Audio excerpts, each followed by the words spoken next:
Shame you don't have an automatic. I know. Right, I can actually trim it. Because I have to. I put it up. I upload it anyway and download it, and I can trim it if I want to. But it's You're keeping it real. Exactly. It's more, Oh, it's us again. Yeah. It's the Grey Man channel again. It's Monday, and Elric is here, my co-host on the vinyl, beer and vinyl. Shall we recap our beers? Yeah, we've got the same beer from last week still. We've drunk one. I've got one Dead Soldier. London Pride's gone. Yeah. I've got Waggle Dance left, and both got Black Cab Stout, haven't we? Yeah, Black Cab Stout. So that should be cool. I still got the double stout Shepherd Neem, and I got some 49er. I'm always trying to buy stuff I've never tried. Whenever I buy beer. Oh, definitely, yeah. If you're looking for the blinking shelf and you find something you've tasted before, you've got to pick it up. As long as it's a dark beer, but if it's a light one, I don't tend to. Are you not into the light ones? No, I don't. I just find the light ones. I'm a good mixture. Sometimes the light ones are insipid. The blonde ones, it's like. I'm like, no, because can be a bit citrusy. Yeah, or a bit very lagery and sometimes as well. What we need to do is review these beers, don't we? Yeah. Hint, hint. That'll be another. Only if people send them to us, you mean? Yeah. I still wouldn't mind. Yeah. Fucking beer review would be cool. Yeah. No, we used to do this. Well, not as kids, but a few years back, we had this idea. We did it a couple of times of. We'd have our own little beer festival in the house. So me and my sisters, you pick up mum and dad. We'd get 20 beers for that. Yeah, right.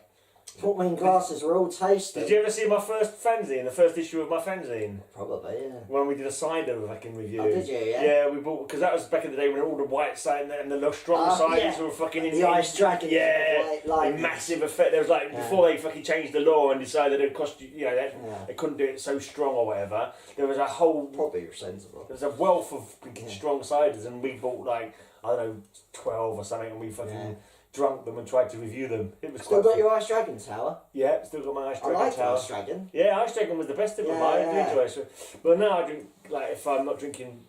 That's a point, actually, yeah. What are you a cider drinker then? Yeah, cider and... I mean, if I say real ale, but if I want to get the business done, I drink cider. Yeah, I'll get fucking... If I just want to get pissed cheap, I'll buy 3 cans of K. That fucking does the job. Because that's still 8.2, I think. Just fucking... It does the job, mate. It does the job nice and cheap. And I like the taste of K as well. Whiskey. I don't mind. That does the job as well. What's a good thing, actually, local off licence are much more into getting real ales. Yeah. Never used to. There is a lot better selection. A lot more, yeah. Okay, Deeds. Yeah. And I'm afraid... We've got another long arse show to go. Long arse show today again. But don't leave us. Yeah.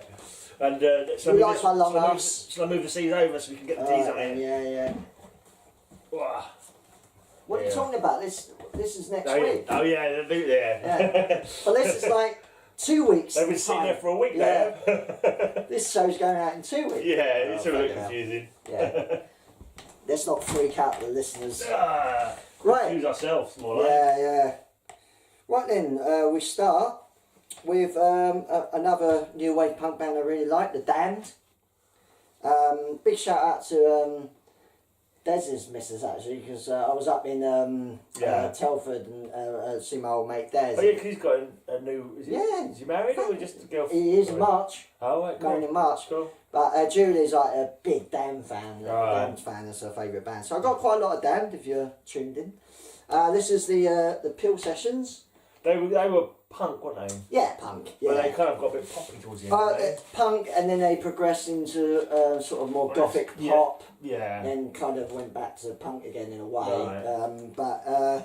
I think they did. It's really good, this Pill Session. Actually. They did Grimly Fiendish, was it? Was that Grimly Fiendish. Yeah, I'll get to that. Because he was an old UK comic character, Grimly Fiendish. I wonder where that comes from. Yeah, I don't know if that's where he originally got it from, but he was like a little creepy little comic book character from the Beezer or something like that. The song is about a kind of little creepy freaky little, man. I've always wondered. Rather annoying. For some reason, I don't have probably my favourite 2 albums. Damn, which is the first album, which is great. Don't have it. And Music for Pleasure, the second album, which is really good. I don't have it. Right. But they both were the original guitarists. The Damned, they still play. They still play.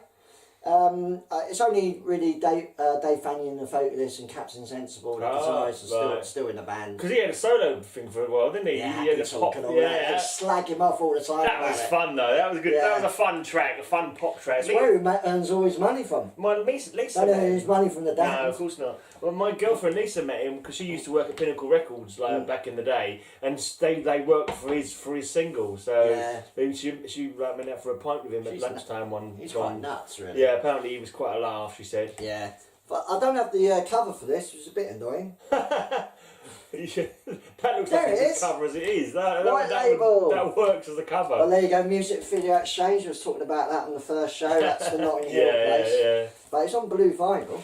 We should actually do. That's Blue cool. vinyl. We should actually do that in future for the channel. We should maybe go for like a little hunt and like say I don't know, tenner each, so you can pick up the best couple of records for a tenner. Yeah. At one of these vinyl places, we could do a little hunt for it and then I'd buy like present it as a 20, 50p. Well, yeah, fucking why not? It would give people something to look at, wouldn't it? Yeah, well, this is the Captain's birthday party live at the Roundhouse, and this was after the second album. It's a really good live album, like really raucous and raw. So it's the Roundhouse in Camden. Yeah. I've never been to a gig there. Have you ever been to a gig there? A few now, yeah. I don't think I've ever been to a gig at the Roundhouse. Because it was famous in the 70s. Did it close and then reopen recently? Yeah, famous in the 70s and it reopened again maybe... Well, it's been a while now. Yeah. Probably a good 5 years now. Right, yeah. But it's a lot... But not really the kind of gigs I go to. Yeah, I don't have that many death metal all day as I'm there for... No, but Creator are playing there. Oh, right. Like next month or whatever. Are you going to that? Probably, but... Isn't that a good lineup? I'm sure there's a couple of good bands on that bill. I can't remember who it was now. Yeah. I think, is Foyford playing with them? I think Foyford might be playing. No, thing is, I'm paying for this American trip, so the kind of gigs are a little bit out. So you're not sure if you're going to go. But no, what I'm doing is, and I can tell the viewers, if you're at the Roundhouse for gigs this Saturday, I'm DJing at the Joe's Bar, which is opposite the Roundhouse, with Bryn, that Australian fella. Don't know. He used to go down. Is that near the Barfly? Because Barfly's it's near it, yeah. Right. But we'll be doing, anytime there's a sort of rock or metal gig on at the Roundhouse, we're going to be DJing. Okay. So we're doing... so you're actually going to the gig? We did Machine Head. You'll be opposite the gig, playing some tracks. Yeah, but before the gig. Someone gave you a free ticket the other day for Machine Head, yeah. And you were DJing so there. Maybe that might happen when I go Creator. Cool, that'd be nice. We were going to do the Saxon, but they changed management, but now they're up for it now. So we got Killing Joke Saturday and Creator, which I think is middle of December. Right. Yeah. But anyway, this is their third album because the Damned officially kind of split, and they got a sort of slightly new lineup. Captain Sensible went from bass onto guitar, and this is a really good album. It's a slight change for them, but yeah, Machine Gun Etiquette. No, I always like the name, The Damned. Yeah. It's a cool name, you know what I mean? Yeah. It's kind of reminiscent of like Children of the Damned and stuff like that, and Village of the Damned, the old, classic horror movies. It's a great album because it's got like really fast, raucous punk rock songs, but then kind of synthesizery, slightly poppy songs as well. But it's loads of great songs in it. So, but anything else I might know other than Grimly Fiendish? New Rose, do you know that? It's off the first album. That was a big hit for them. No, I don't think so. On this, you got Love Song, that's big. Noise, Noise, Noise, Smash It Up, parts 1 and 2. I don't think so. Okay. Nobody's ringing any bells anyway. Maybe if I heard it. There's love songs on that one as well, is it? Well, it's a live album. This is a live album from 1980. Who was that band that had a song that went, "This is not a love song" about fucking 50 times? Fucking Stone. No, the fucking Welsh punky band, was it? Oh, what, Manic Street Preachers? Yeah, it wasn't them, was it? No. Maybe. I don't know. Don't even know where that fucking popped into my head from. Okay. Sure, it was just a song that I remember fucking just someone going, "This is not a love song" about fucking 50 times. Yeah, it sounds shit. like it could be one of them sort of or gothic Image stuff. Limited or something, maybe, I don't know. Maybe, that does ring a bell though. You talk about that album, I'm going to fucking look that up because it's jumped into my head now. Alright. They did another album. They did an album after it called the Black Album. Okay. Actually, it's a Black Album by the Damned, which was all right. I wasn't so into that album. Right. I did this live album live at Shepperton in 1980. Okay. Apparently, this is not a love song Oh, this can't be right. There's someone called Eric Nam. Eric Nam's got... This ain't him, though. This is from 2018, and I've fucking not heard this. It's pop music. So there's definitely not Eric Nam. He's... Is there anyone else did the fucking song called This Is Not a Love Song? No. You'd think you'd... According to this, just Eric Nam. Okay. It's not a very good pop name, is it? You think you'd come out with a better name than Eric Nam? I wonder, love song. I'm thinking maybe, oh fuck it, what was the band called? Fuck it, Adrenaline OD. Did they have a song called Love Song? Maybe. There's so many bands that probably got a song called Love Song. Yeah, fair enough. But yeah, Public Image Limited, PAL, This Is Not a Love Song. There you go. There you go, fucking hell. Annoyed you to shit? Yeah, no bit of shit, but I only ever heard it once. Yeah. It's still remembered it now. We're talking about the Manic Street Preachers. They had a fucking song as well that I remember seeing on like Top of the Pops saying, and he was saying something like "You love us" or something like that, or right. And it was so fucking annoying. I was like, no, I fucking don't love you, you cunt. Yeah. I was close to throwing things at the TV. You know what I mean? Yeah. Proper miserable old man. I was being, but but it's true. God. I don't love them. No. Who's that? Fucking Manic Street. Oh right, you love us. Yeah. The funny thing with Manics is, I didn't mind them when they first come out because they were like a punk band. Yeah. I mean, when we do our singles run, then Lost Prophets. No, fucking, I fucking did that. I thought they were shit. Yeah, alright, that's good. Thankfully, I weren't a fan. Can you imagine if you were a fan of that band? Yeah, no, that'd be a bit of a blow. Mind you, fucking Man of War kind of gone the same way, isn't he? Oh, the guitarist is a bit funny. But well, apparently he's been fucking arrested. I don't surprise you. Look at him. I don't think that's necessarily Conan the Barbarian wasn't a fucking paedophile. Like yeah, I know, it's fucking shit, isn't it? Anyone in the public eye like that, fucking. Yeah. I still can't get over Rolf Harris. Rolf, why did you have to do that? The bad thing is that out of all of them, I was actually quite gutted about Rolf Harris because I did grow up with him. Yeah, exactly. Same here. I was cartoon time. Yeah, used to love cartoon time. Animal Hospital. Oh yeah, that kind of thing. Yeah, he was. My brother saw him at fucking the big festival. Fucking what's the fucking big festival on the farm that everyone goes to? Who's got the posh people go to? Glastonbury. Yeah, Glastonbury. Right, yeah. Not a Burton, I said. Yeah, he was at Glastonbury one year. And he was fucking on whatever fucking drugs he'd been on that weekend and pissed. And fucking Rolf Harris came on with his wobble board and did Two Little Boys or something like that. Oh, yeah, and it was like, I think it was only girls he was into, but yeah, still not good. But then Grant phoned me up, fucking, oh bro, I love you, bro, man. He's like sitting in the field, fucking whacked off his face, watching fucking Rolf Harris, listening to. What do you think I would leave you lying there? Did the version Stairway to Heaven as well. Yeah, you did, yeah. The thing is, like, it just goes to show you never know what fucking people are up to behind closed doors. He come across as this really nice, old, innocent man, but wasn't. And when he was teaching kids how to swim in the 70s, do you remember when he first came along? Was it the 70s? I remember that. I only remember cartoon time. Like that's the first thing I remember. That's the first thing I remember from was doing like swimming adverts and teaching people to swim on fucking on TV before I remember him doing anything else. But anyway. Okay.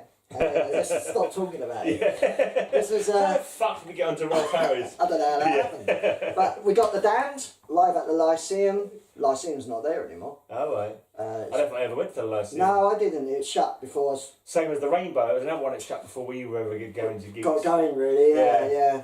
Now the Powerhouse, which was opposite, that's gone as well. Yeah, it was the George Roby. We did our first gig there. Suffering did their first gig. Did George Roby, yeah. Oh, cool. Did you come to that? I didn't know you then, probably. I'm not sure. I don't slightly remember. Before I knew you, maybe. I only went to Powerhouse a couple of times. Right, so you didn't go there when the Devil's Church was going on there or nothing?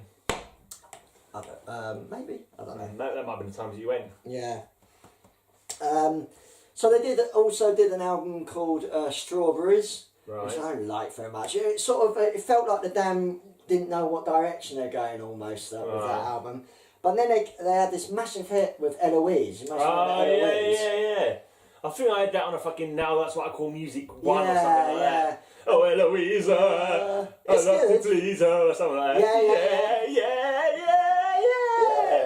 Something like that. So obviously they thought, the pop route is the way to go, isn't it? Like the gothy sort of pop route.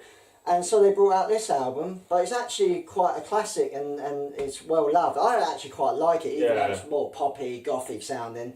It's Phantasmagoria. Right. And my sister Grimly loves Fiendish. this album. Grimly Fiendish is on it. And sometimes, you know, the catchy stuff can be cool. It can get in your fucking brain anyway, can't it, you know?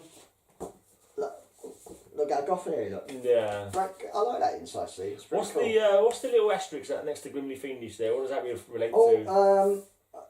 It's just produced by someone else. Okay. But yeah, Grimly Fiendish, Is It a Dream's good, Shadow of Love.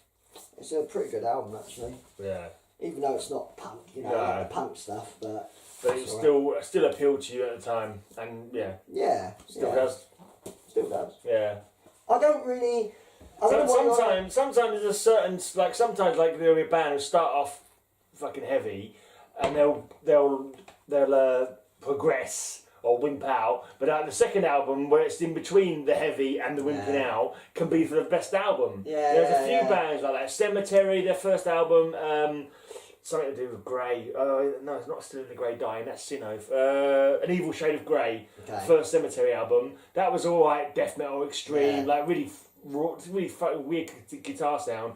And then the third album went to fucking real shit goth. But the middle album, it's really good. Really good. I thought it was called Godless Beauty. It was like a perfect mix of heavy and gothic-y. Yeah. But it was cool. Some people's middle. And the same with Tiamat. Their first album was death metal, wasn't it? Gothic. But the second album, Clouds, I really fucking liked the Clouds album. Yeah. And then after that, it went fucking to shit. Another band that completely changed their style actually was Anathema. Yeah. They started out death metal, went prog, didn't they? Doom Death, weren't they, start off Doom with? Death, yeah. They were good. First two albums, or was it an album or an EP? Saw them down Really fucking standard. Anathema, fucking awesome. But fucking. I see him at the Stonefree Festival. Doing prog. Doing prog, yeah. But it was alright. I mean, they're okay, but apparently they did. I never went, but apparently they did a show where half the show was their metal era and half the show was their prog era. So that's interesting. That's interesting. Yeah. But I forgot what it was. Oh yeah. So final damn one. This is Gigolo. The next album was called Anything, and it even went even more popular. Once they go down the slippery slope, it does tend to. Even after a couple of shit ones, they suddenly go, fuck, we better start trying to appeal to the people who got us there in the first place and go back to where we were. It's alright, but after Anything, they pretty much split for ages. Right. And now they're coming back playing the old stuff only, I bet, to although they still play Phantasmagoria stuff even now. So maybe it still has it still has a people still sort of like this is a cool one. This next one, I've not seen this. I don't think. No. It's... What's it? An EP? Or a single or something? Live EP, yeah. Okay. This is Dark Angel, sorry. Look in the front of it, I kind of think I recognise it now. I haven't got that one myself though. Yeah, this Live is Scars. Live Scars. So this is like a live EP from the Leave Scars tour. Yeah. It's the only Death Angel. Where was it recorded? It wasn't recorded in the Hammersmith Odeon, was it? We'll sure look. Because I saw them on that year. 89, is it 88 or 89? I think it's 89. Something like that. Because I remember I just joined the post office, so 29 years ago, I just joined the post office. It was my first week, in an actual office, and I had to do the first day of my doing a balance, and I had to fucking bomb it as soon as I did that. Straight to the Hammersmith Odeon. This is from Ilford, Straight to Hammersmith Odeon. Met up with Trevor, my girlfriend at the time, Nicola, and it was Dark Angel, DAM, Candlemass, and Nuclear Assault.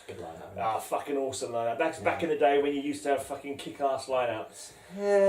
Back in the day before they bunged fucking Biohazard into the fucking lineup or shit like that. Stop that. There's always a fucking gig killer. But it got to a phase in the mid-90s where it was you got to have two good bands and one shit band to fuck the bill up. Yeah. Especially Napalm Death. Some of the crap they fucking had supporting them. Like fucking Mad Cow Disease and Larceny. Do you remember them? No. Fucking shit, that's why you don't remember them. Your brain did you a favour and fucking wiped them out of your memory. Yeah. No, I don't anyway, what are we talking about Dark Angel? But often in the United States, they have a better lineup than us. Yeah, so that's always annoys me. In Europe, But there definitely was a stage in the mid-90s where it would be fucking a band I hated on the bill. A new metal band was sneaking a good bill, whatever. Yeah. But basically, this is it's actually live in California, but But that leaves scars.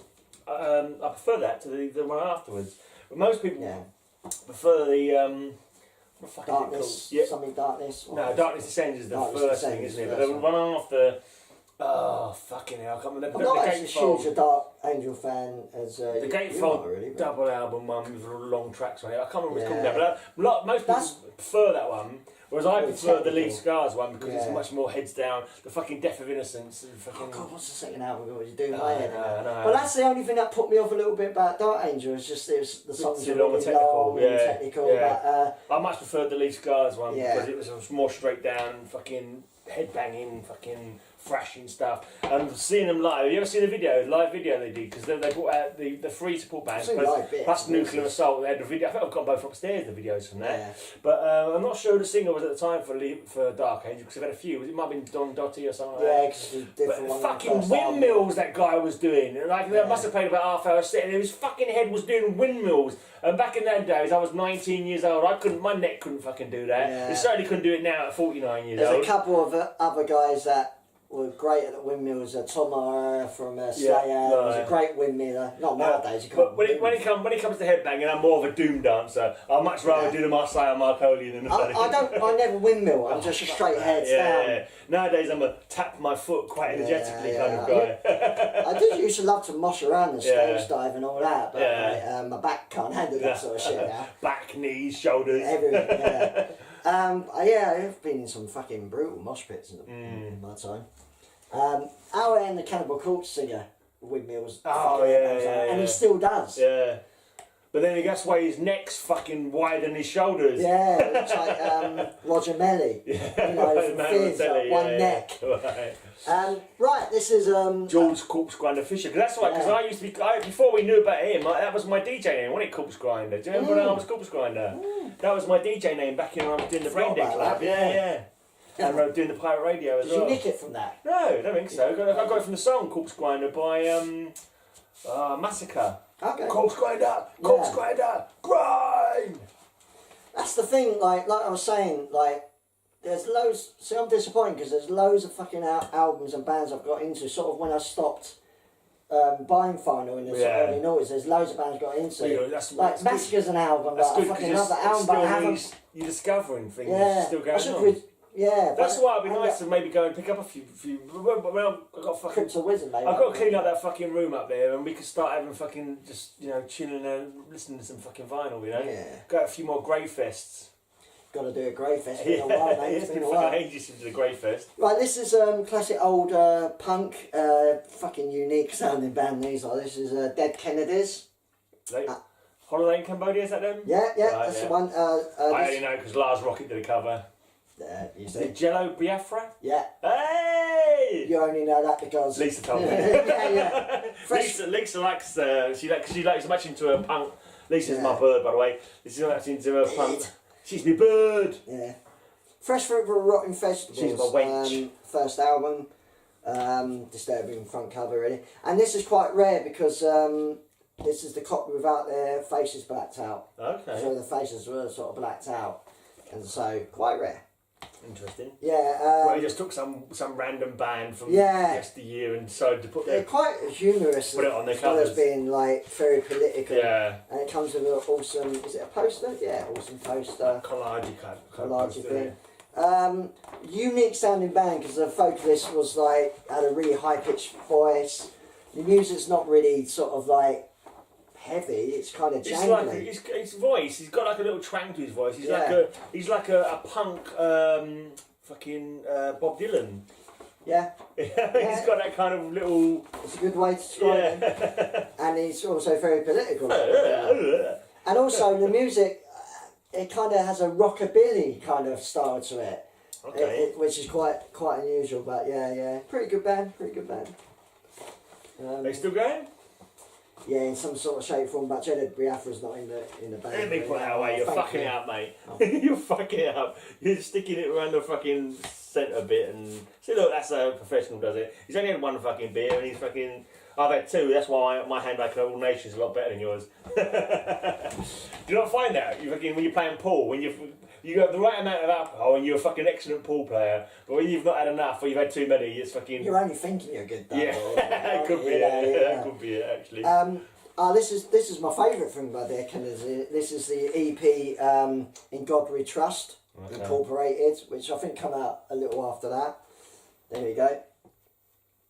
It's awesome. In God We Religious Trust. From it. Written on the money, isn't it? It's written This on the has got American dollars. Nazi Punks Fuck Off. Oh, right, yeah. Covered by Napalm Death, I believe, yeah, really good. It's actually faster, this EP, than the first album, so yeah, it's pretty good. Cool. They never went pop at Rawhide, they did a mad cover of Rawhide. Excellent, awesome, yeah. It's mental. Yeah, cool. About 5 times the speed. I played a cover of Rawhide on my show a few months back now. Oh, right. It was by a German band called the Desperados or something. Oh, right. I think it's old members. I think it might have been members of, or friends of Distraction or Sodom. I think it was like friends of Tom Angel Whipper or an old roadie or something. Yeah, it was like basically cowboy thrash kind of stuff. It was good. Sounds good. It was weird. Yeah. Now on to another great, absolute classic band, Deep Purple. Mm-hmm. But I have this album from the Mark Is One. that the shirt? Yeah, it's coming up. I got this album. This is early Purple. This is 60s Purple. Right. They did 3 albums in the 60s. I was kind of forgotten about in a strange way. Mark One, they call it, that lineup. And this is the second album, which I really like. Yeah. Cool cover as well. Book of Taliesin. Okay. There you go. So this is pre-Ian Gillan. You know, Right. This is a different light. So Okay. pretty cool cover. So with me, when it comes to the old rock, it's literally I know the names, I've heard the names in passing, but I don't really have any familiarity with them at all. I've never owned any Deep Purple. I've never investigated their. I know Smoke on the Water, which is probably if you sing that to a proper fucking Purple fan, they're probably fucking Yeah, not this one fuck again. off, you cunt. You're fucking one It's like song Paranoid, Stereo that Seven. you know. Yeah. So yeah, that's all I really know. Ace of Spades. Yeah, that's all I really know by Deep Purple. It's a cool tune. Yeah. Dun, dun, dun, Great riff. Dun, dun, dun. Yeah, it's a fucking cool riff. But back then they was quite heavy for the time, but they were slightly more poppier, and they do covers, a lot of covers, their own versions. Who the fuck were they covering in those then? River Deep Mountain High, the Tina Turner right, fucking hell. You got Kentucky Woman, Neil Diamond. Good versions. I mean, some weird fucking people you weren't expecting to be We Can covering. Work It Out, Beatles. Oh right, interesting. And That's they do more their covers than fucking originals on that one. Well, they were like that in those days, but most people were in the 60s. Well, they did, because when you think about it, in the 50s, the old rock and roll, they all covered the fuck out of each other. Yeah. You know, that's all it was it kind of recycling the same few tracks. Yeah. And like, I mean, I do my rock and roll, well, my dad's rock and roll podcast with him, and we sometimes look it up and it'd be like 4 versions of the same song were brought out by 4 different people in the same year. You know, someone would release it in like January '52, someone else would cover it in March, someone else would cover it in July. You know, it's crazy stuff, but you know, and this is only a decade afterwards. And what happened with like stuff like the blues as well is like you had American blues from like years ago, and the British artists started playing their own version of blues, and then took it back to America. It's like taking American blues and throwing it back at America. So your Zeppelins, your Purples, Savage Cream. The Stones did it heavily. Stones as well, like they all like play blues their own way, you know. Yeah. So you had so repackaged it and sold it back to them. Yeah, basically. So you had the first album I think is Shades of Deep Purple, and you had Book of Taliesin, and then you had just the self-titled Deep Purple album. And then they got Ian Gillan in, they brought out a orchestra symphony kind of album, Live at the Royal Albert Hall or something. Yeah. Symphony of Deep Purple, which gets a bit of mixed reviews. And then they brought out their first kind of a hard rock album, which is fucking awesome. This is Deep Purple in Rock. Okay. Great album. This is like the start That's of them Proper reimagined Purple. as Mount Rushmore. Yeah, this is the start. I mean, that's, when you think about it, they just started their style, really, playing riff-based rock. I mean, they were confident, weren't they? I mean, you think that's a confident cover, isn't it? Like, I'm going to put myself in a mountain. Yeah. That's how good we are. I mean, like, if you think of the Mount Rushmore, like, that's like the presidents, isn't it? Like, various presidents of America. And if you you think Superman, is it Superman 2? Where Zod, General Zod and his followers changed Rushmore to meet them, to make their own visage. Yeah. And I wonder if they're the first people to sort of to do that idea. To do the idea of repurposing Mount Rushmore as being somebody else's images. Great album, Speaking, Child in Time, Flight the Rat. Rat has fucking insane drumming on it. I like this album a lot. It's great. Cool. But I like all the early Purple. This was who did a track? You'll know this probably. Who did a track called Woman? Woman. No, there's loads of women. Oh, Wolf Mother. Is it? Yeah, Wolf Mother. No, I love that album. Really? That's quite recent, isn't it? Woman. Yeah, Wolf Mother. Really good band. I'm sure it was an old one that I'm thinking of. Well, no, they're new. Yes, I mean, because when you said it, I thought, no, I know that name. I sure it was newish. I mean, that album came out around 2000, so it's still quite old. I'm fucking mixing my Great album. anyway. That first Wolf Mother album is awesome. I've not got it on vinyl, but I love that album. Oh, fuck knows. I think it's Wolf Mother. Yeah, maybe. Yeah. Unless it was a cover they done. I don't know. But this was... That's a good point. I'll look that up. Yeah. Keep talking. Keep them occupied. This is the second album of Ian Gillan, the Mark II lineup. This is the brilliant Fireball. Really good album. But it's slightly different actually because they brought... It was a bit more funkier. I suppose like straight up hard rock. Which like Richard Blackmore didn't really like it. Fireball's awesome. Demon's Eye, The Mule is really good. I think it's a great album. Yeah. Right. No, you keep going. Man. No, I'm looking. No, you can't. Wolf Mother Woman. I want to see if there's a cover. I want to see if there's a cover of it. I'm thinking it was something else. You got to keep the people occupied. You got fucking 6 million miles of vinyl to go, yeah. I have, yeah. 6 million miles. That doesn't make sense, does it? No. So here we go, look. Boop. Oh yeah, that's the one. Machine Head. Machine Head, yeah. The band Machine Head didn't name themselves after this. They didn't even notice it. Oh right, okay. I was wondering. Yeah, I did wonder. But yeah, this is the absolute classic album. One of my faves. So yeah, Machine Head. Back cover. Machine Head is the end of the guitar, as you sure you know. Oh right, yeah, that's right. Yeah, classic Highway Star. Never Before, Smoke in the Water, Space Trucking. Right, I'll have to listen to this. Keep talking. Yeah, I know. Woman. Because it's like really bugging me now. Because I'm sure I've heard like on rock radio or whatever, and I'm sure it was like an proper old track. No, this ain't it. No, it's got to start. I'm gonna rock out to this now. Come on, you got to keep talking. No, I've got a headband. This sounds. I can't talk, it's too loud. Yeah? Yeah, it sounds like that. Yeah. I'm sure I've heard a fucking different version. I fucking don't know now. They do 2 versions of it. Right. They do an early EP version of it. My brother was listening to like rock radio or something, and I heard it on there. But it sounds like an older kind of styled version. But maybe it is there. If it's not a cover. Oh, there's another song I'm thinking. I fucking know now. I'm 2 fucking beers in, mate. I'm 2 beers. I'm not even a bit toast today, so I'm like. Legendary live album, Deep Purple, made in Japan. Absolutely fucking classic live album where it's quite a popular location for live stuff, Japan, isn't it? Yeah. I suppose because bands don't get over there that often, so it's like, why not crack out a live album while we're here? And the funny thing is, they went out there specifically to actually do a live album, which is quite unusual. Maybe they've got good technology there for recording that kind of thing. They didn't really want to do it, but it's turned out to be a real classic album. Have you got Iron Maiden made in Japan? Yeah. I've never had that album. Well, I get to my mum. Never thought to actually even own it. It's brilliant. Yeah, apparently. I mean, I was telling you before. I listened to that podcast, Metal Academy, and they spoke about it. It was the last thing that Paul Di'Anno did with Maiden. Apparently, it was made in Japan. And I might have to rip that off you or something. You'll enjoy my Maidens. I've got loads. Yeah. So they did, the last album of Ian Gillan was Who Do You Think We Are, which wasn't that good. Then they brought David Coverdale in. Oh, yeah. So he ended up in Whitesnake, that guy. And Glenn Hughes, remember on my Sabbath We spoke about it before, and I was getting confused with bloody Glenn Matlock. Yeah. And then when you talked about Glenn, was it Glenn Evans earlier on from the it made you think. So fucking all these Glens are looking. Yeah, I don't have it actually. It's a shame, but they did an album called Burn, which is a really good album with covered out, and then they did Stormbringer, which is okay. Yeah. But the style of Purple around this time was more sort of soul. Is that your soul sword? rock? Huh? Is that your sword? What do you mean? Is that my sword? Stormbringer.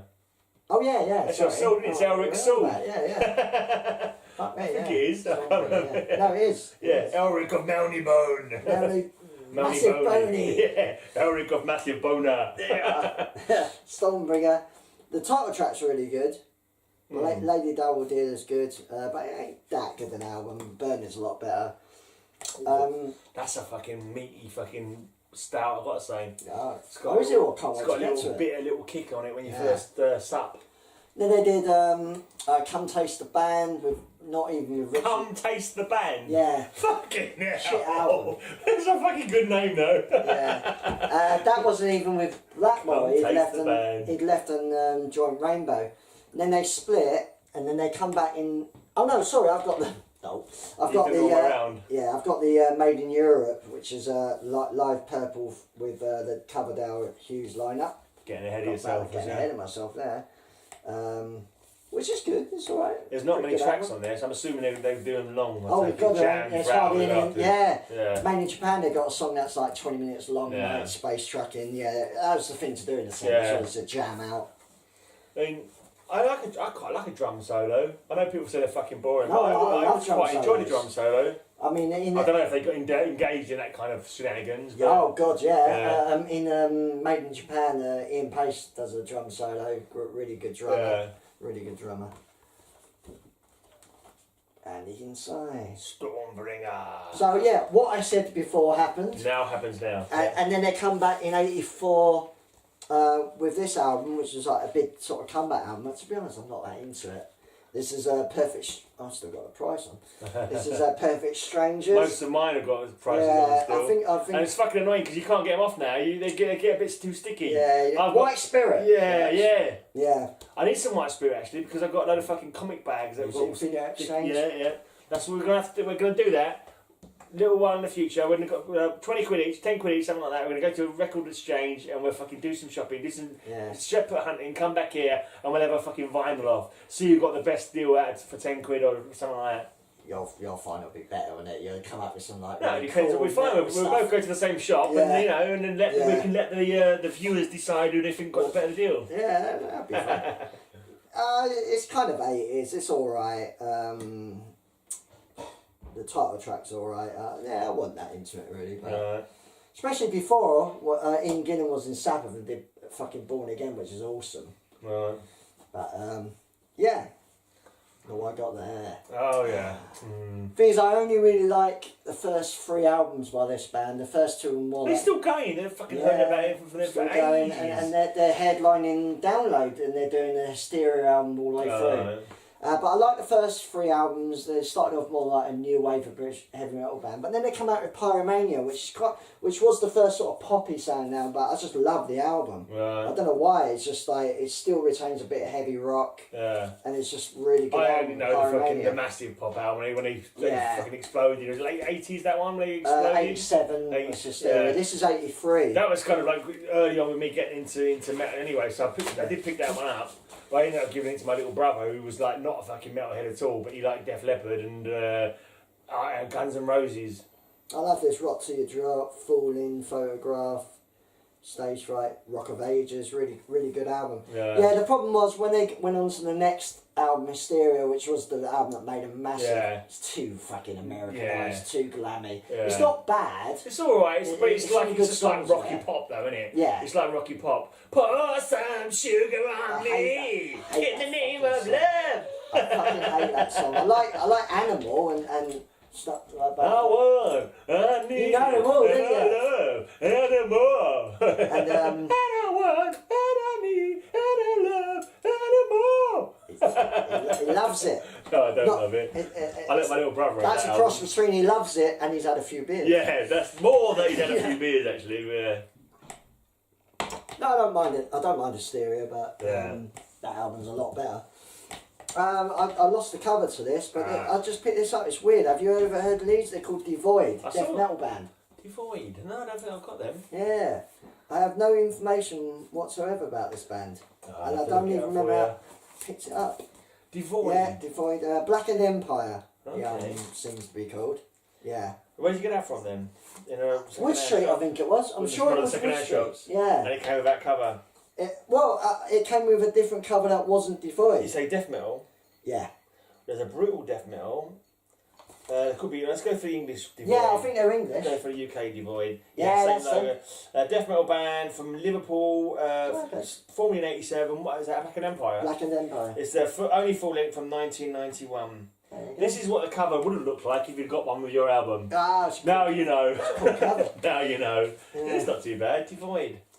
Interesting. Pretty good. Yeah. It's not bad. I might have to do a copy of that and play it on my show. Yeah. Or something. You should play it on your bloody in your show. Should. Yeah. Right.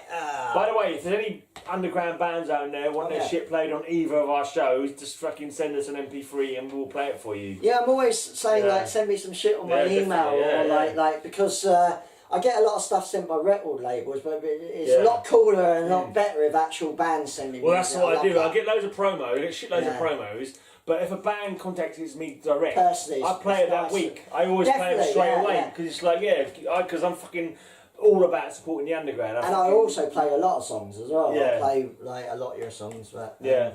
Right, this is Dio. Holy diver, it's down too long in the midnight sea. What would be coming to fucking bollocks? I don't know. Yeah, what's becoming of you is you just like stand up and shout. Yeah. Stand up and shout. Dio, Holy Diver, absolute classic. Yeah. There you go. If anyone can name any other track other than Holy Diver and Stand Up and Shout, then you're a better man than I am. Oh, there's loads of I can't remember this. the Don't other Talk track. to Strangers is Oh awesome. yeah, that rings a bell. Straight for the Heart is awesome. Rainbow in the Dark. Don't talk to strangers. There you go. They might touch you on your bottom. They might do. Shame on the Night is really good. Yeah, that rings bells. Yeah, I didn't even know that Don't Talk to Strangers was on that album.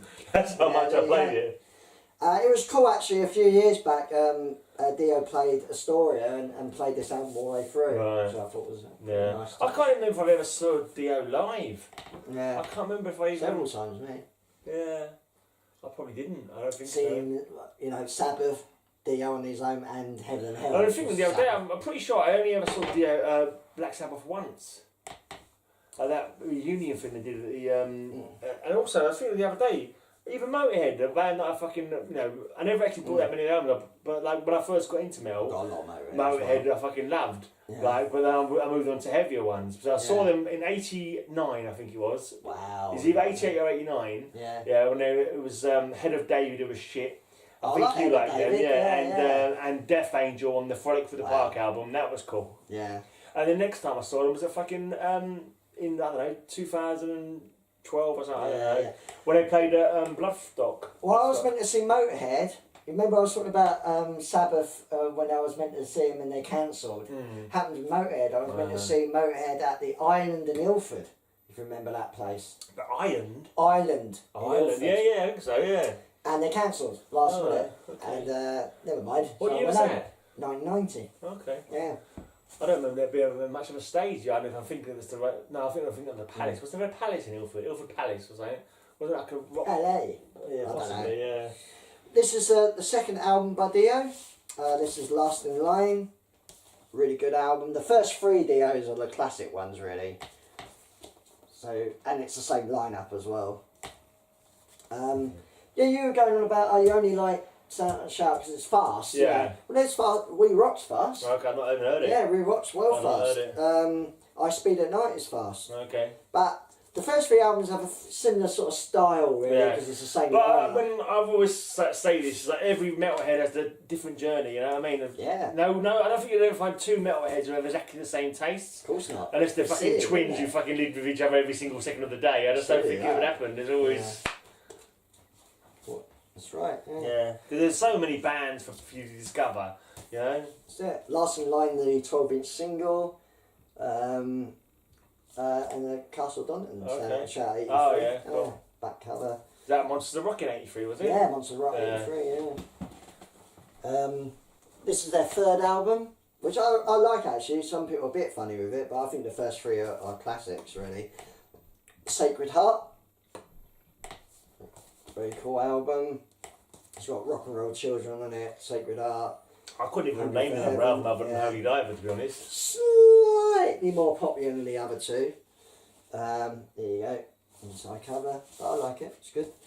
This is awesome live album. It's more like a live EP again. This is an intermission. Great live album. You've got a brilliant version of a Rock and Roll Children's with like rainbow tracks in between. It's like a long song. Right. King of Rock and Roll is really fucking heavy and brutal. We Rock, it's really good. Yeah, there's the back. Looking very 80s. That's a cool album. That looks like Deicide. Is that It does. Deicide? It does. But then after that, I sort of like the DR albums after that. You know, less interesting. Was that because your musical taste was changing, or maybe? But also, it wasn't so good. But I'm not the only one to think that. You know, I think the first three are classic, and then it sort of turned off. Sometimes I do wonder if it's the fact that you can't always keep producing great albums. No, it's not always necessarily that. I don't think. I just kind of think to myself, your expectation is so high. If you like a band, you're so expectant for the next album to come across, and when it comes out, because in your head it's gonna be fucking so amazing, and it doesn't catch you straight away. You kind of judge it like severely, you know. The next album was Dream Evil, and that wasn't too bad, but then I sort of like tailing off a bit with DR after that. Yeah, this is a fucking one of my favourite, if not my favourite death metal album. It's fucking awesome. This is a Deicide debut album. Look at them, they look like kids. It's great. That was back in the day when I was going to kill himself at 33 years old, wasn't it? Yeah, fucking idiot. He was a bit of a, I mean, he he's never a did dick. though. He's a dick. Spoiler alert, he never topped himself. Yeah, he's a dick. But what I love about this, well, technically it's fucking unbelievable. The riffs are great, and and also the vocals are. The thing is, like, I like the early few albums, especially the first one, because these vocals again are more audible. You can kind of hear what he's saying, and they're really creepy. And then he, like, the vocals of the later albums are just like not really like just making noises about it's a bit monotone. You need to sort your enunciation out. Yeah, but this fucking great album. I mean, you know, fucking.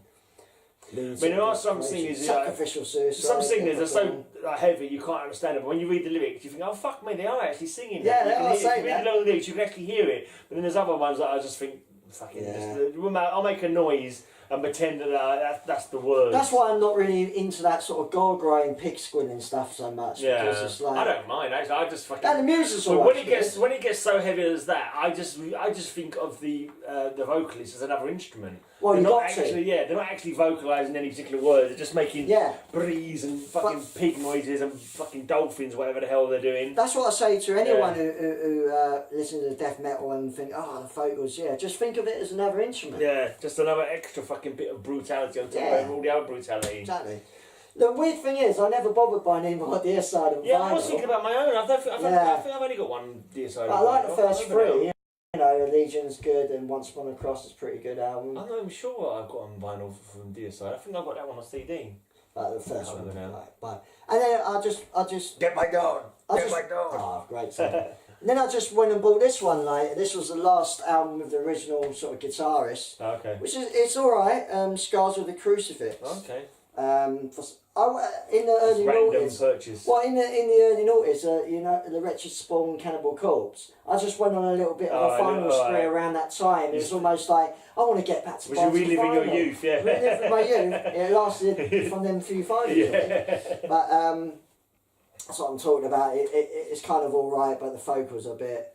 And also, I get a bit pissed off with his lyrics because they're fucking adolescent and stupid.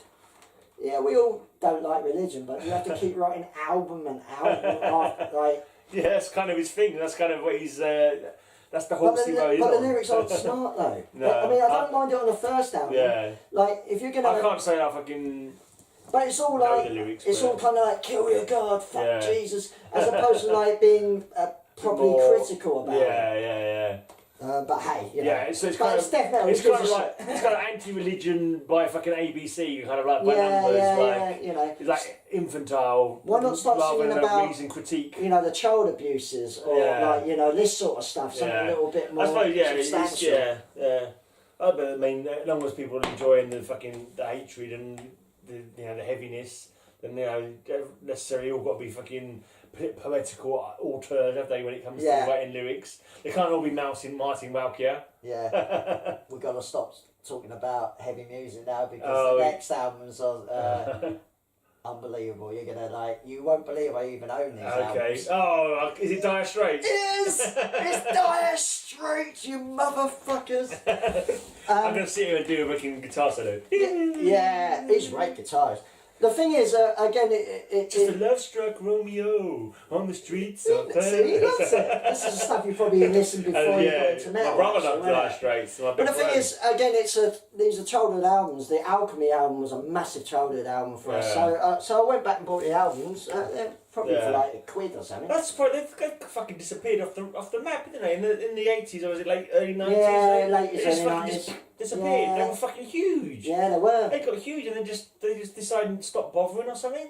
I suppose they're all fucking millionaires, so they're like, maybe they could write a fucking album every 10 years if they want to. Well, Mark Knopfler just went and did some solo stuff, and you're right, they kind of never, I don't think they even announced their split, and it's just sort definitely of actually have officially, I just think they just fucking, we're fucking made of money, we don't need to fucking do anything anymore. To be honest, you'd think they'd carry on just for the love of playing, but maybe they don't love playing, I don't know. This is the first album of 78, and to be honest, I don't really like the early albums. They're a bit, well, I say dull, but like people would say that about Dire Straits anyway, wouldn't they? Yeah. But this is the first album of Dire Straits. The only song, there's a massive famous song in it, Sultans of Swing. Oh yeah. Which has a brilliant guitar solo on it. But the rest of it, I don't. Yeah, they're not my cup of tea, but I don't mind what I've listened to them of them. I mean, as pop goes, it's not. I'm quite surprised. I thought you would literally kill me with a knife. Well, I haven't got a knife to hand, but and I'm a bit pissed. I get a bit more like. Blast me. I don't get more violent. I get a little bit more like acceptable. Yeah. I'll be fucking dancing and ooh, yeah. Let's put some brass on. Yeah. This is their second album, Communique, yeah. Again, it's not that good. I think Once Upon a Time in the West is a good song, but I don't. I've got to say, he's a good guitar player, but he's got an unfortunate face, and this is speaking as an ugly man. Yeah. Speaking as an ugly man, Mark Knopfler's got a very unfortunate face. The problem with Dire Straits is they've not aged well. The albums haven't aged well. They're not very cool. Do you know what I mean? It's like it's not really. It's very 80s. Yeah, but I like Dire Straits. Well, the next album is the album my parents really liked. This was their breakthrough album, actually, pretty much. Right. This is the Making I thought you meant your parents' album. breakthrough album for a minute. This is the Making Movies album, which I like quite a lot, actually. It's got Romeo and Juliet, Tunnel of Love. Right. How do you sit, as a band and say, why don't we make an album that's just a fucking big red fucking blob with a little blue fucking edge into it? Yeah, it's a pretty poor album. This is kind of like, we can't be fucking bothered to fucking come up with a cover. There's no information on the track listing or anything like that on the back of it. It's literally just Dire Straits down the edge and fucking... Oh no, the tracks are up there. The tracks there, Tunnel of Love, Romeo and Juliet. It doesn't save it. It's not a great album, though. But well, I don't know. Yeah. It's bold, I suppose. Yeah. There's a blue insert. It's a bold look. Good album, though. I quite like it. Fair enough. The next one's good. Romeo, wherefore art thou, Romeo? Wherefore art thou, Dire Straits. This is the Love Over Gold album, which is pretty good. It's got Private Investigation, which are probably my favourite Dire Straits song. Right. Telegraph Road as well. Lyrics inside. Pretty good. Yeah, this is the album where my parents used to play all the time. This is a great live album actually. It's Alchemy. Right. Live album, which I've recently my released brother on had that. I think you might have had I think you had a video. Did you have a video for that as well? A live video. Yeah, and they're just re-released on DVD. Yeah. I think it's live at Hammersmith. But well, my brother's got me into heavy metal by accident. Yeah, but he put on Iron Maiden album, but he never actually showed it to me. I just discovered it in the fucking drawer one day, and that's where I fucking suddenly got into heavy metal from Iron Maiden. Literally, because my brother bought it. I think he bought it because what's his fucking name? Harris? What's his first name? I can't fucking remember. Steve Harris. Steve Harris, yeah. Because Steve Harris supported West Ham, and he put up the irons on the album. I reckon that's my brother. I think that's why my fucking brother bought the album, because I don't know why. But anyway, yeah. Because he never actually played it to me, instead of listening to this album. I was scanning through the records one day, and I saw it in the fucking thing. I was like, oh, this looks fucking awesome. Look at this cover. That's what done with me with making the cover originally, yeah. But it's a great version of Once Upon a Time in the West. Private Investigations is awesome. Yeah, I really like it. It's a great live album. Yeah, I don't recognise those tracks though. No. This was the massive album from the fucking massive. It's one of the biggest selling albums. Just on Walk of Life on it. Yeah, this is Walk of Life. This is Brothers in Arms. Yeah. Massive album for him. Brothers in Arms. It's a very emotional. It's an emotional song. I love it. Yeah. So Far Away, Money for Nothing. Yeah. Walk of Life. Your Latest Trick is a really good song. Back in the day, like videos were huge, weren't they? The videos were very deep for these as well. I love that song. Yeah, and Money for Nothing had that. That Brothers in Arms, is that actually about like soldiers, brothers? It's hard to say really. It's hard to define it. It's quite emotional. Yeah, it definitely has that. Definitely has that emotional. And the guitar playing it is really. And his voice, he hasn't got a beautiful voice or a fucking, but he's got like I don't know. I can't remember. I'm not sure how you fucking describe his voice really, but it works. It's like a fucking working man's voice to me. It's not Geordie voice. Yeah, and it's just like, but he sings it. It gives it a, I don't know, makes it feel real because it's like not fucking. He's not like all fucking, I don't know, fucking American accent or whatever like that, and trying to be beautiful. He's just literally just. It's got emotion. It's raw. Realism. It's funny how I got like Deicide and Dirty Rotten Imbeciles, Dire Straits squeezed in the middle. Yeah. But that's me. Right. Like I say, my head is not quite right. Yeah. Yeah, Dirty Rotten Imbeciles. DRI. DRI. Don't like them. No, you never got into the. No. I've got to admit. Didn't dig them. They're not too bad. But we'll get into their thrash stuff, but I sort of agree. Like, and when they went thrash, I think it's fairly run of the mill thrash. I don't mind it. It's thrash metal, so I'm gonna like it. But yeah. But it ain't the greatest thrash metal. No. It was crossover kind of punky thrash metal. Yeah. But I actually prefer the older punk albums because they're short songs, like quick, fire. Yeah. So this is their first album, just DRI. Have they got a song called Violent Pacification? Yeah, Slayer covered it. There it is. Yeah. And I'm sure there's something to do with. Let's have a look. I can remember. Reaganomics was covered by Deceased on one of their EPs. Sure there was another. I can't remember. Well, this is the first album, but this came out as a.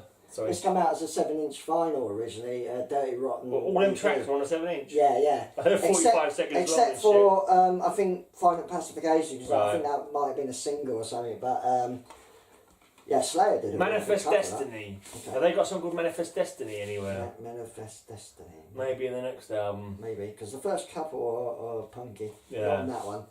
See that track, where is it? No Sense, where is it? It's on there somewhere, I take it. Fucking is. Or is it another one? No, it's on here. Oh, how can I not see it? I can't see it. It's down there. There it is. 116. This is 1983. Yeah. I would say that arguably is the first Blast Beat song. But, no sense. But anyway, really good album. It's mad, just lots of quick, fast punk rock songs. Yeah. And then they did the second album, which was pretty similar to that, just kind of fast punk songs again, you know. There you go. Dealing with it. Look at that cover. And these aren't the ones that I've got, so these are the punk ones, aren't they? I've got crossover probably, and I mean, it was even this is crossover a little bit. Yeah. So it's kind of metally in places, you know, lyrics sheet. But yeah, this is the start of them crossing over, and to be honest, they got a bit of stick from it, obviously from the punk fans like it. But the first album, thrash album, is called Crossover. Yeah. And so they went straight thrash. The 5 Year Plan's a pretty good song, actually. I like that. But this is where they went thrash. I picked all these up, all the DRIs up. But at the same time? Yeah, pretty much, yeah. I didn't realise there were quite so many albums. Yeah. I'm sure I've only got the one. I think I've only got the one. But again, I'm with you, you know, they were good, but they didn't blow me away. As a thrash band, they were like, by the numbers, weren't they? They were like, there was nothing that really fucking jumped out as interesting. Four of a Kind. There you go, 4 of a Manifest kind. Destiny. There you Ah, go. there you go. There you Yeah, I go. knew there was one called Manifest Destiny somewhere. There you go.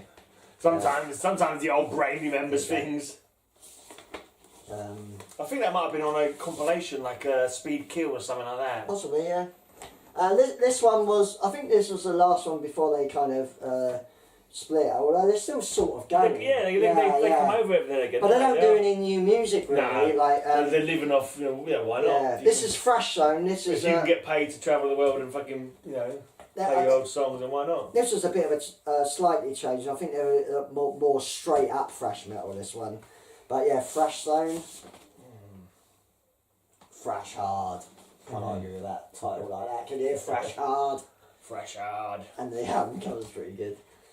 There you go, inside cover. So yeah, that's What, my 3 left?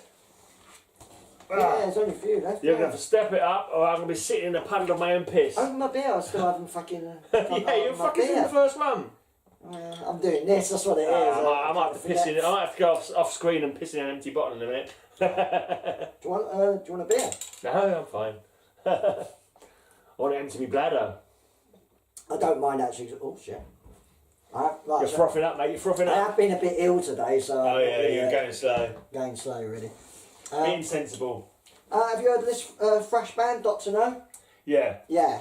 Dr. No, Wreckers in Flesh, pretty cool. Well, they're thrash. I thought they were kind of like hardcore. Hardcore thrash, I think this is more of a Do you know thrash what? I never album. actually listened to them, but I used to do role-playing games. Yeah. And I used to do a game called Villains and Vigilantes. Yeah. Yeah, and basically most of my villains and a lot of my heroes are named after bands. And Dr. No was an evil scientist that I created for my Villains and Vigilantes game. Okay. So I know them more from the fact that I used them. I used the name for Villains and Vigilantes more than I know them for their music. In fact, I couldn't name any of their tunes, but I still remember the name of the band. 2 more albums. Okay. Well, I've only got one album. by this Break on through to the other side. Is that the album? No. Break on through to the That's other the first album. This is Right. the last album with Jim Morrison. This is the Doors' LA Woman. Yeah. Really cool album. Is that before he left to start up a supermarket chain? Morrison's? Oh, very good. No? Very good. Very good. Yeah. See how impressed I was. Yeah. So the best albums for the Doors for me are actually the first album, Doors, Yeah. and the last album, LA And Doors. you haven't got that? No, I was the only Doors. They did about 6 albums. But yeah, it's got Love Her Madly on Did they all have Morrison on, or did he leave? LA Woman.